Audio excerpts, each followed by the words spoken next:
My name's Tatiana Yanko, and I'm a medical doctor, and I practice anthroposophic medicine in Sonoma County. My practice is Sonoma Integrative Medicine.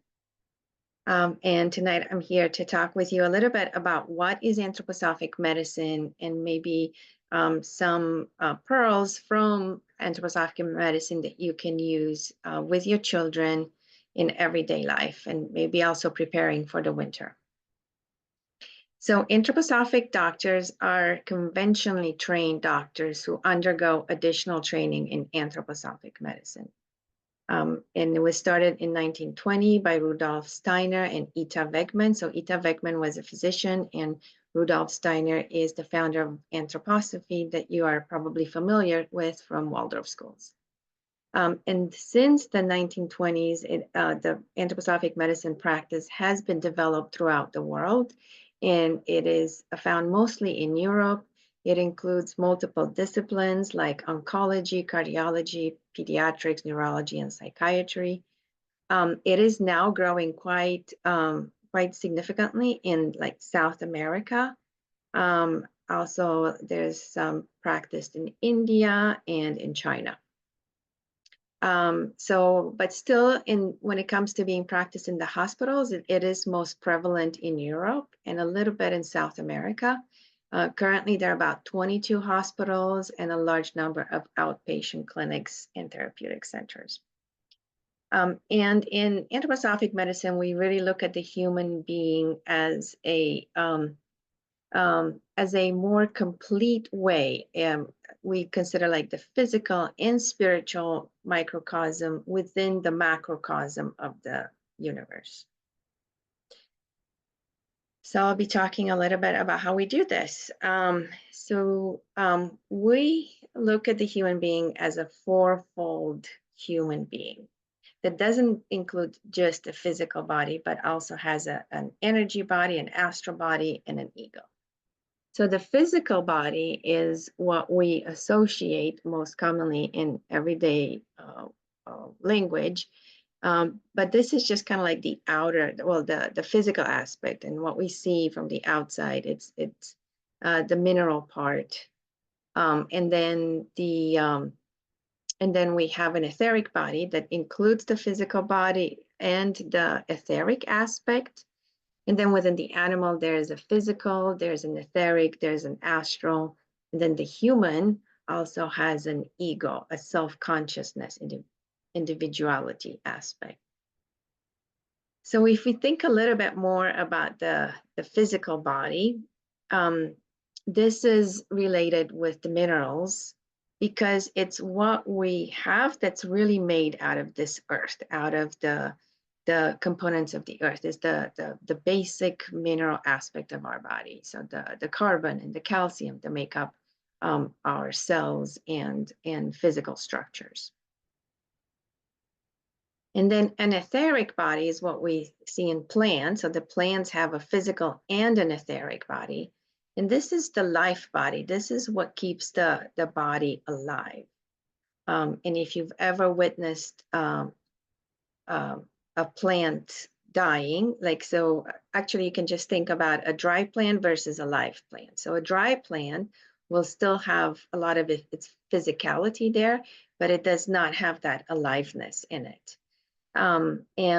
It's the same thing with the humans. Like if you ever witnessed a death, you will see how the body in the first few hours after death is still there. The physical body is still there, but then you see how the life body over the next few days just kind of lifts out and something shifts. And you see there's a difference in when the life forces leave the physicality. The astral body is what we share with the animals, and this includes the physical body, the etheric body, the life body that gives us liveness, but it also has an emotional body. Like animals will have a personality and they will have emotions and reactions. So this is what we share with animals. And then there's the ego, and this is what makes us human, what sets us apart. is that we have this ability to speak and think and be upright. There's something more here that helps us live these lives. There's like a consciousness, a spirit. So when we think about these different bodies, the four bodies, it's how in anthroposophic medicine, it helps us approach how we treat an individual, how we approach healing. So we consider the physical body, we consider the etheric body, the astral, and then the ego to some degree. But the physical body, it starts forming at conception, is what we see at birth. So the physical body, all the cells are being laid down from the body of the mom and the genetic imprint. It's all very physical. This vessel that carries us. It's born at birth, but in the first 7 years of life, it really changes quite a lot. We pretty much turn over our physical body from what we're born with to what we end up having at 7 years old. And during this whole time, the etheric body, which is this life body, this energy body, is imprinted and affects our physical body. So we want to consider these things when we think about health. The etheric body is what internally starts forming at birth, because that's when we can breathe and digest on our own. We're not dependent on the mother to breathe and digest for us. But it's really, it takes these 7 years to kind of form and shape internally, but then it's released around 6 years old with the changing of the teeth. And it continues its development until puberty, about 13, 14 years old. We like to think about these stages in 7-year cycles, but everybody's an individual. It's a little bit different. So that's why sometimes I'll say 13 years or 14 years or so. And then the astral body, which is related to our emotions, our personality, it's more, becomes more apparent at 14 years of age. But it actually starts to appear in our internal life, in our inner world, around 3 years old, when memory forms, when we start saying I. And then it really is born into the outer world. It's being released around 14 years of age, when we start having more self-realization. And then it continues to develop until 21 years of age. And also later in life, between 21 and 42, we continue to develop our individuality, our personality further. Then we have the ego. This is like the spirit. Maybe spirit self is not the correct term, but it's what most people think of like this higher self to us. That's not just physical and energetic. And this first appears in our inner life around 9 or 10. And we notice that the child around this time, that the heat distribution starts to change from being predominantly in the head to being more predominant in the belly. And the child experiences itself as being different and being separate from the environment, is not so one with the parents or one with the world. And then this part of us is being born to the outer life around 71, I'm sorry, 21, yeah, sometimes 71, when we are able to live independently. But between 42 and 63, we still continue to develop this spiritual aspect of us. At least we have the opportunity, if that's what we choose. So again, between birth and 21 years old is when we really develop our physical body. That includes the physical, the etheric, and the astral. And then between 21 and 42 is more the soul development, and 42 to 63 is the spiritual development. And this is just a very short, kind of a brief description of one way that we look at the human when we do this work. So another important aspect that we consider is the element. So this, if you've ever been to a Chinese medicine doctor or an Ayurvedic practitioner, the older medicine traditions, they all use the elements a lot. And actually, even within anthroposophy, this connection with the elements has been here long time. It comes really from the old medical practices in Europe.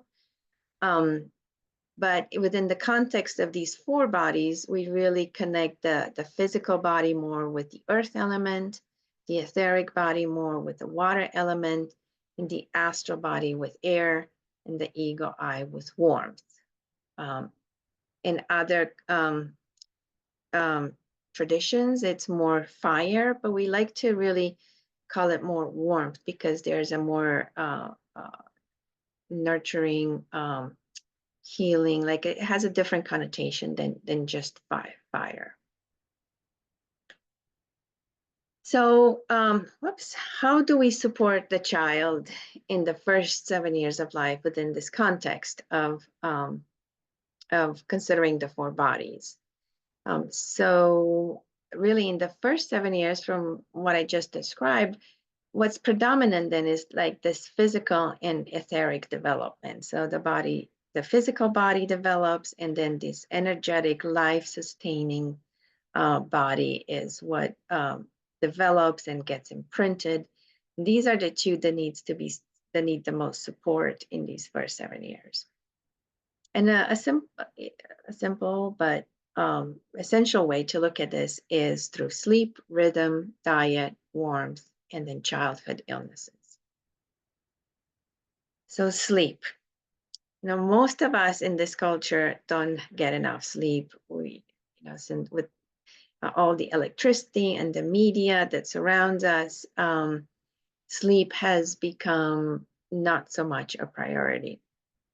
But if we really look at the recommendations of what's needed, maybe you may realize that actually we need a lot more sleep than most of us, and especially most of the kids get. So for children, it's even more important because they are growing their body, they are developing themselves, that they get enough sleep. So 0 to 3, they need 14 to 17 hours. 4 to 12 months, they need 12 to 16 hours within a 24-hour period. Toddlers, 11 to 14 hours. Preschoolers, between 3 and 5, about 13 hours. And then even school-age children of 6 to 12, about 12 hours. And teenagers, 8 to 10. Hopefully they get that. Adults, and as adults, it says 7 or more, but really majority of people are closer to 8 or 9 that is needed in order to really thrive, especially in today's busy, stressful culture. Rhythm. So rhythm is what really supports our physical body and our etheric body. And our etheric body is strongly connected with rhythm. If you remember, it's associated with the water element. Water has a lot of rhythm to it.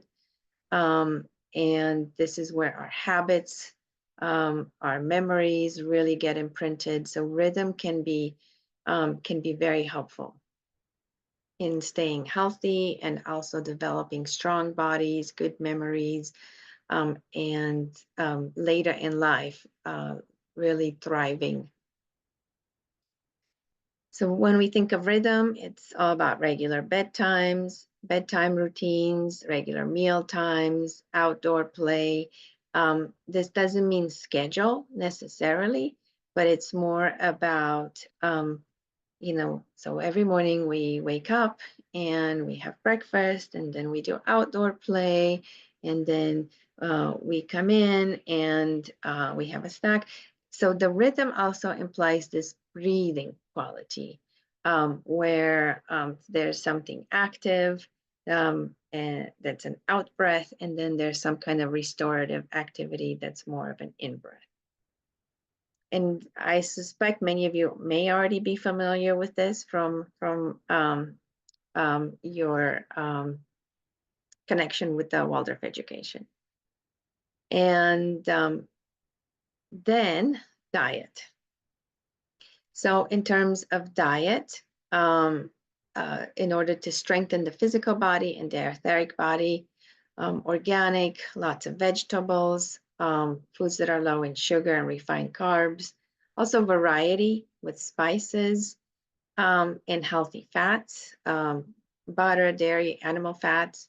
If the family is vegetarian, then other healthy fat alternatives. And most importantly, eating dinner together. Eating dinner together, if you go home with anything tonight, that's one of the key things.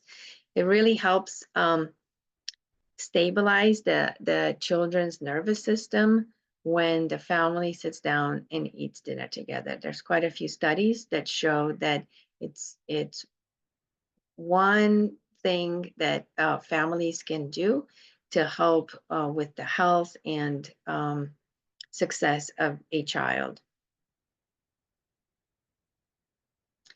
And then physical warmth. So physical warmth is helpful to strengthen the physical body and the etheric body when children are not dressed well.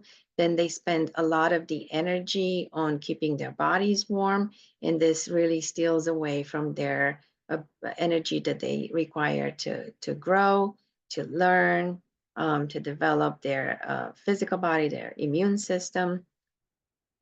So it's important that you dress in layers, that they have warm hands and feet. Oh, because they don't have the ability to know if they're cold or not. So asking a child, "Oh, are you cold?" They're going to say no. So it's important to feel them. If they have warm hands and feet, they're probably fine. But if they have cold hands, they need more layers. Hats, gloves, scarves, and then natural fibers next to the skin are best. And these natural fibers are really helpful for this life body, the etheric body that I mentioned. And then warmth. Warmth also in emotional warmth in the words that we use, having time, plenty of time with the children, making sure that transitioning, there's adequate time, that they're not rushed out the door while they're still putting their shoes on. And then what's the atmosphere in the home like? What's the relationship between the parents? What's the relationship with the siblings? Eat dinner together. Again, this is one way to bring the family together to stabilize the nervous system. And childhood infections. So childhood infections are really important for kids. It helps them develop their immunity and strengthen their physical body. So what happens during a childhood infection is that the child encounters the outer world, and then it has to struggle with it. It encounters something new, and there's a wrestling that happens between the physical body and then these higher members, the astral and the eye. They wrestle together with this new encounter, with this new difficulty, and it helps the body, it helps the child to really remodel the body in order to make it their own. And often when kids go through a childhood illness, especially through a fever, there is a transformation that happens in the child, and you'll notice that maybe new milestones are reached or their personality is different. Something very often shifts when they go through a childhood illness. And fever is really the culmination of this infection. The fever is important. So again, if you remember, warmth is what we associate with the ego, this higher part of ourselves. So when a fever happens, there's signaling that this higher part of us is highly involved in what is happening. And so fever is a good thing. Fever is actually the natural response of the immune system through an illness. Children tend to have really high fevers compared to adults, and giving them medications like Tylenol or Advil really kills their natural healthy response. There's a lot of fear about fever convulsions. These are rare with most kids. And the kids that tend to have them, lowering the fever will not prevent these convulsions. They do not cause permanent damage to the brain or the nervous system. And most children that do tend to have these seizures, they will outgrow them by the age of 7. And fevers are much more likely to happen when the temperature is rising quickly. And also sometimes if it drops too quickly, then when the temperature is high. So working with fever in an anthroposophic way, often we have a way to really work with this fever so that it doesn't rise too fast, it doesn't drop too fast, and it can be really nurturing and a nourishing phenomenon the kids go through. So again, these illnesses and the fever are a way for our children to develop their immune system. They need to encounter the outer world. They need to take it in, transform it, make it their own. So this is, it's the food we eat, the air we breathe, the people we meet, but environment and also these illnesses. And one other thing I wanted to mention is that when children have illnesses and they have a lot of mucus discharge, or maybe they have diarrhea or they have the sweat, that's really a way that their body detoxes. So they're wrestling with whatever's going on. And then what we really see is the detox of this inner wrestling. And then once they've had a fever or an illness, they develop this immunity, this stronger immunity, so that next time they encounter the fever or the same insult, they have the memory on how to deal with it.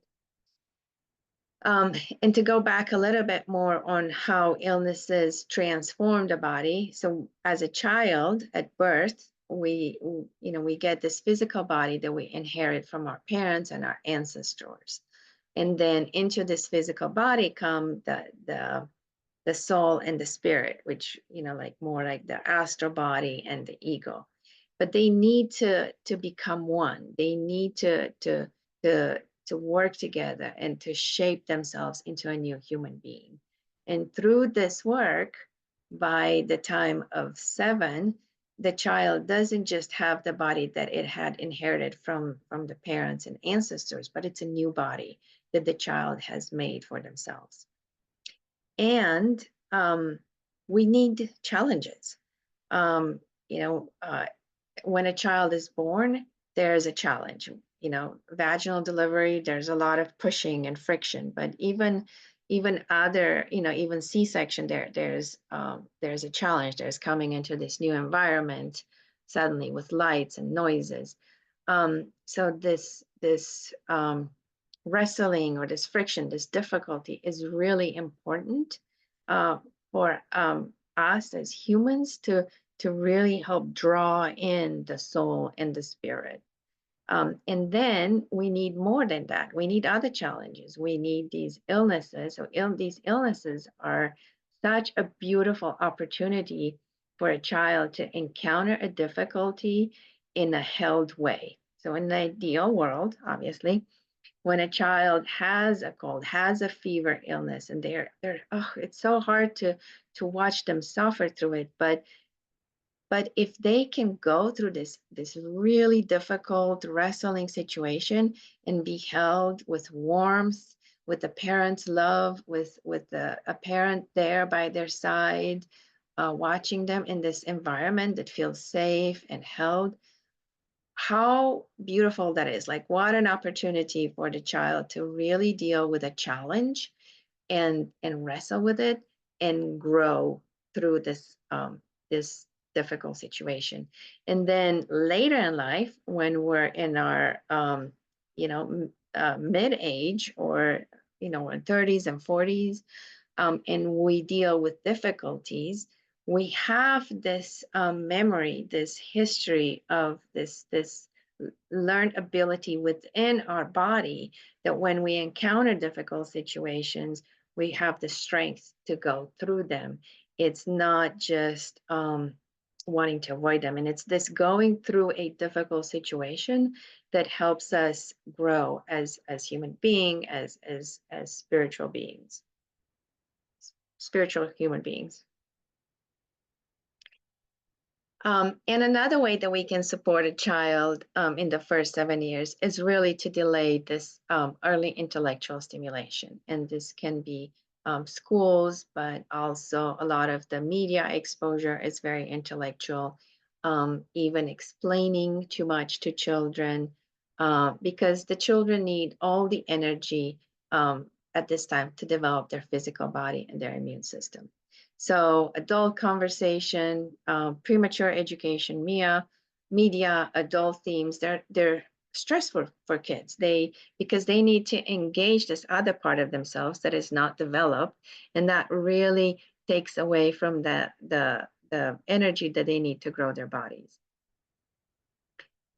And often, if a child has frequent colds, or even more commonly, if a child has headaches and tummy aches, or sometimes unexplained symptoms, nowadays it's really, we see anxiety in the young kids. This can be the result of too much intellectual stimulation. And I can't stress enough that even like just adult conversation, like explaining too much to the child, it can be really stressful for them. So what do we do in anthroposophic medicine?